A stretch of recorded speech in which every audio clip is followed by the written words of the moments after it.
Hello, everybody, and welcome back to the Weird Science Comics YouTube channel. I am Jim, and this is kind of an impromptu video.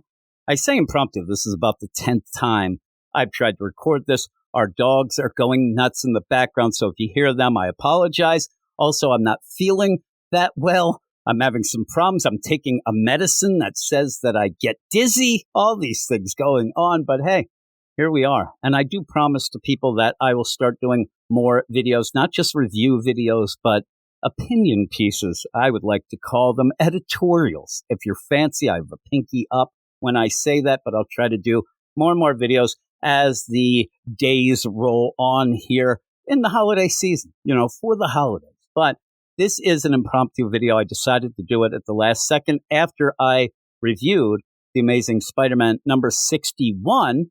I was talking to some people in the comments, and if you haven't watched that video, I will link it at the end. And just to let you know, I didn't love the issue. I didn't love Joe Kelly's start of the post-Zeb Wells run, the whole deal of this. But in the meantime, I did kind of say that I'm not a huge Joe Kelly Spider-Man fan. I didn't like his nonstop or Savage Spider-Man, so I was worried. And lo and behold, the cringe dialogue, all that, all rolled up into one. I didn't like it that much. But in the meantime, when Joe Kelly was announced to be replacing Zeb Wells, there were some people who said, it doesn't matter who writes Spider-Man. It doesn't matter who is hired. As long as Nick Lowe is the editor, nothing will change. It'll all be the same. I'm even going as far as saying that he probably does give the outline, maybe even write some of the deals. But whatever they said, it doesn't matter. It doesn't matter. And I'm going to probably say that in a video later when they announce who's after Joe Kelly, whether it's Justina Ireland, Lansing and Kelly, or me. I don't know. Maybe I'll be hired, but it won't matter. But at least then I'd be like within striking range. But the idea of this video is Nick Lowe's a dick. He's a douchebag. He's a combo. He's a douche dickbag. He is just a jerk. And he loves to troll fans. Now, if you are bad at your job, and I think he is. I think he's really bad because it all goes to him. All roads lead to him. And Spider-Man has been bad. So you look at him and like, okay, he's not real good at this. And he's been doing it for quite some time. To be this bad is quite the feat. But he goes beyond that. I mean, if you're bad at something, that's one thing. But then when you actively go and troll fans, you seek them out, you try to just get to them, then you're just a douche dickbag. It's beyond just being bad at your job. You should be fired. And there's no reason in my mind that he still has a job when he's doing what he does. Now, eventually this will probably change. It always does. You have a bunch of people, say Kelly Sue DeConnick back in the day of like, hey, if you don't like what I write, then don't read it. When people stop reading it, then they change their tune. I think eventually Nick Lowe will try to change his tune. It'll be phony, but when he does, it'll be too late. We'll see. But when I got done doing the review, I ended up perusing, as I do. I like to peruse. I went over to the Twitter/X, and I do get a chuckle at going to Nick Lowe's page when an Amazing Spider-Man comes out, because he'll always proclaim it the book of the week. And I just shake my head like, really? The guy who's the editor actually thinks that this Amazing Spider-Man is the book of the week? Oh my God, stop the presses. Speaking of stop the presses, the people who are giving this a 10 out of 10, I saw Comic Book Roundup, stop those presses too. Those people are insane. But again, Nick Lowe giving Amazing Spider-Man number 61, the book of the week, is like, and I always say, I used to get Nintendo Power back in the day, and they'd give good reviews for Nintendo games. I'm like, oh, the official Nintendo magazine actually likes Nintendo games. That's a big shock. So when I see that, I just kind of go and I want to see. And really what I do is I look to see if there's anybody who agrees. If there's one comment that says, oh, yeah, it was great. Now, one of the big things recently that he ended up crowing about was the idea of Zeb Wells and John Romita Jr. with those, oh, my God, you've never seen anything as big and vicious as this fight with Spider-Man and Tombstone. And then when you read it, you're like, really? This is it? All right. So he ends up saying in this tweet, book of the week, an Amazing Spider-Man number 61. He gives the creative team. They kick off the 8 Deaths of Spider-Man. This arc is intense, so make sure you aren't operating heavy machinery. And that's not all. But the idea, again, is that funny? Like, does that even make... It's so intense. Make sure you're not operating heavy machinery. This guy thinks he's funny. He might think a lot of things, but he's wrong. And the idea right now, I'm on these horse pills that I'm taking now because I'm sick. And I'm not supposed to operate heavy machinery, so it gets me mad. It gets me so mad. I'm going to go operate heavy machinery just to prove him wrong. Plus, I'll read the book. That'll be the video as I go off a cliff. But he says that's not all. He ends up talking about the secondary artist in the book. But what really got people's goat is at the end, he says, and sorry to disappoint all the Paul fans out there.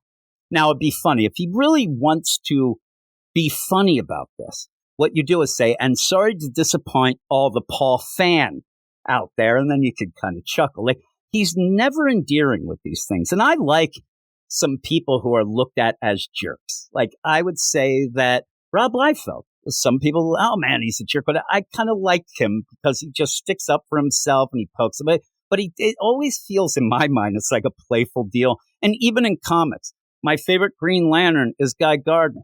He's a jerk, but I like him. And Damian Wayne, I like him, right? He's a jerk. I don't like Nick Lowe.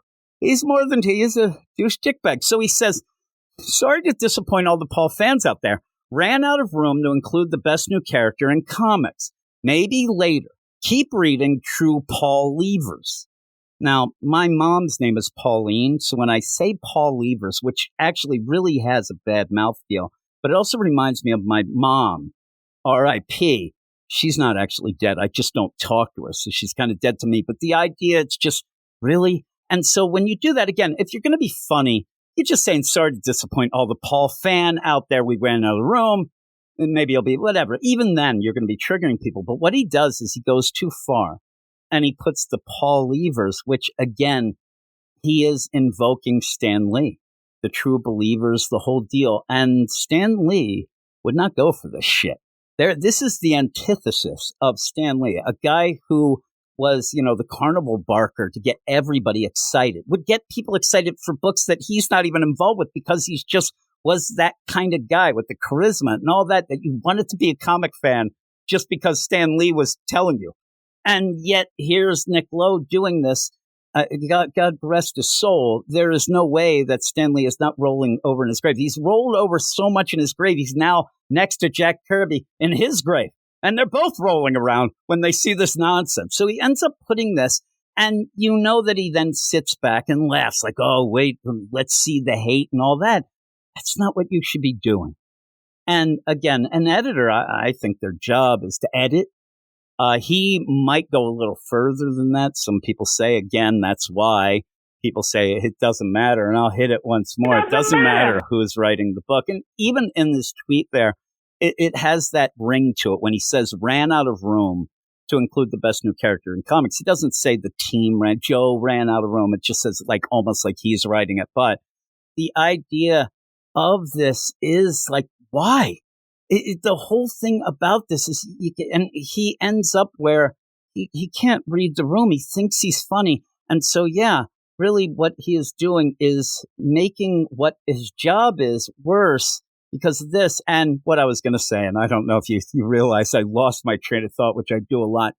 It reminds me of seeing a baseball game. Now, I know not a lot of youngsters like the baseball anymore, but if you go see a baseball game, the best game an umpire has ever umped is when you're done and you go, oh my God, I didn't even think once about the umpire. Like that's the best. If you play hockey, if you're a fan of any sport, the refs, the umpire, the people are supposed to just keep things rolling, make sure things don't get out of hand, whatever. The best time is when you don't notice them because their job isn't to be noticed. And an editor's job is not to be noticed. Now go even further where if you're there at a football game and all of a sudden, the referee throws a flag and then picks it up and he's like, hey, by the way, everybody who likes football watching this, you're all assholes. Like, what would happen? What would happen then? I don't think that guy would have a job anymore. Just think of any job where you have a supervisor or boss that just basically says, I'm doing a widget factory and I'm the biggest widget factory. We sell a ton of widgets in Chicago. And I'm like, okay, we're going to have a board meeting. Get all the Chicago people on the phone. I'm like, hey, Chicago, you suck. You guys stink in that deep dish pizza bullshit. And I slam the phone. I'm going to be fired.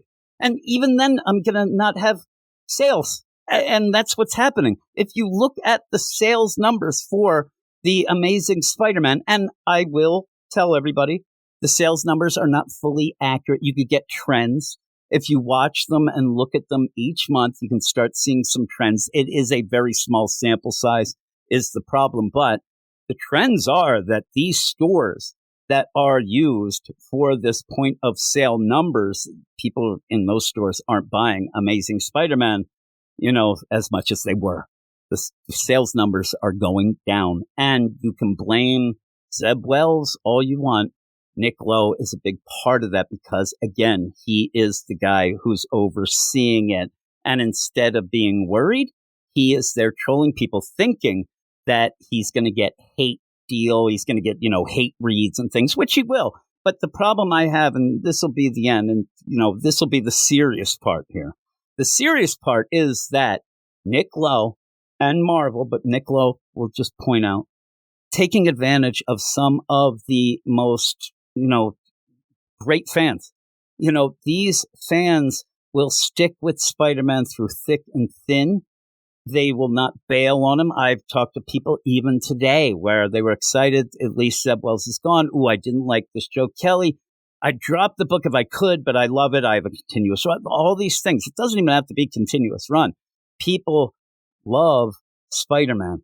And it just shows that the numbers are still as high as they are. But don't think, Nick Lowe, that your douchiness is what is doing it. Your tweets that poke at people when you're at cons and you're dismissing people who have legitimate concerns and then playing off the idea that what I still think is a majority of readers who don't like a lot of things that they're doing end up, it's just a vocal few. No. You are a vocal tool is what you are. And and I was thinking the loyal fans is what I was going to say. They are Spider-Man fans and Marvel fans in general. I end up reading and reviewing DC, Marvel, indie manga, all of that. I do think that Marvel fans are the most loyal. That's the only way I can explain that these books still keep selling, because Marvel is in a really bad spot, but people just will support the deal. I said when I was talking with Wes on his Patreon, even the Comics Aficionado show, the idea that people, root for the laundry in sports, they root for Marvel and they'll get the stuff. But Nick Lowe, he's testing people. He's a tester. He is more than that. But I'm going to end by having some of these comments for this. So the Paul Levers, a bunch of people ended up, and there were some funny ones. There is Garlador, who ends up being, I think, one of the best comments. And it's a guy, because I go and I look at Nick Lowe's stuff each week that a book comes out, and Garlador is somebody who will comment a lot and will ask Nick Lowe, what the heck are you doing? And he'll spell things out instead of just cursing like I do, spells it out, but never, ever gets a response. But he says, Nick, I've seen multiple letters from readers genuinely upset at how cavalier the book has treated Paul's involvement in genocide. Sadly topical, and female readers complain about the uncomfortable power imbalance he holds over a certain woman's agency.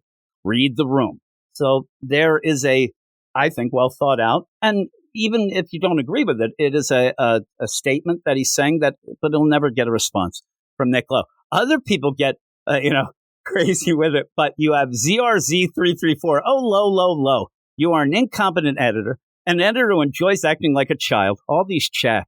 Doesn't take anything seriously, lies, makes up his own letters, and that's one of the things that is constant. And I agree. I have said that, and I've been saying that for a while now, that some of these letters are so sus that they're definitely written by Nick Lowe. If there's anything that they allowed to be, and usually the letters are slightly digging at something, but then come back and say how great it is anyway. Those, I think, are all, that's his way of doing it. It says, seems like the events of New York Comic Con really got on your nerves, but hey, congratulations on being the worst editor.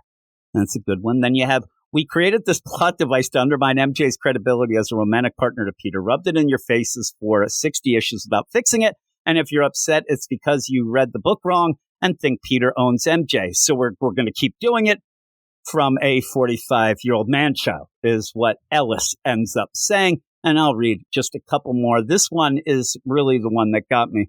How dare you invoke Stan Lee's favorite phrase to prop up the Jar Jar Binks of comics? Disgusting. And how dare they put Jar Jar Binks as low as Paul? Please. Jar Jar didn't hurt anybody. He's just doing his thing, right? So we have a lot of people just, really fighting back at it. But again, it's one of those things that this is what Nick Lowe wants. He wants these reactions, but people can't help themselves. I know how it is. I know how it is when you're mad and you don't want to, you're like, I'm not going to respond. Then you do.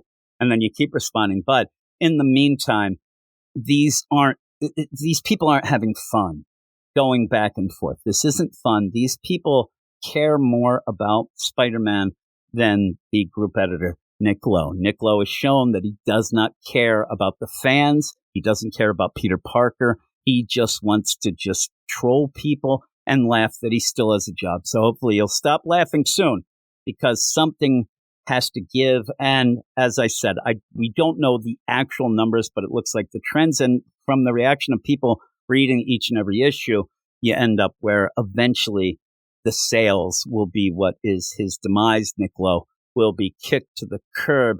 And just as a last bit, and I talked to a couple of people again about dropping Spider-Man, and I have heard this happen with Batman during the Tom King run. A lot of people don't want to drop their favorite book. It might be the last book they get. I dropped everything, but I still have Spider-Man, because when you drop your favorite character that you've been collecting for 10 years, you're just giving up on comics. And I hope that doesn't happen. I think comics are great. Yeah, we go through these ebbs and flows, and right now we're at a bit of a valley, but some things are picking up, hopefully, and hopefully people start realizing sales is what does it. And unfortunately, again, Nick Lowe and Marvel take advantage of very loyal fans, but eventually something has to give. And I think that we will have a turnaround eventually. I have my fingers crossed. I know that some people just want to see it all burned down. I don't. I love the characters. There's no such thing as a bad character. There's some bad writers and douchebag editors is what the deal is. But that's it. Went a little longer than I thought I would. I hope that people enjoyed this. Check out my review for Amazing Spider-Man number 61. If you haven't already, I have a link right there and all of that jazz. So I'll be back doing some things. Hope to talk to everybody in the comments below. Let me know what you think. We could just vent on Nick Lowe, Spider-Man in general, and we'll get through it. We'll get through it together. All right. I will talk to you all later. You are all weirdos. Weird science is the revolution. Weird science is the revolution.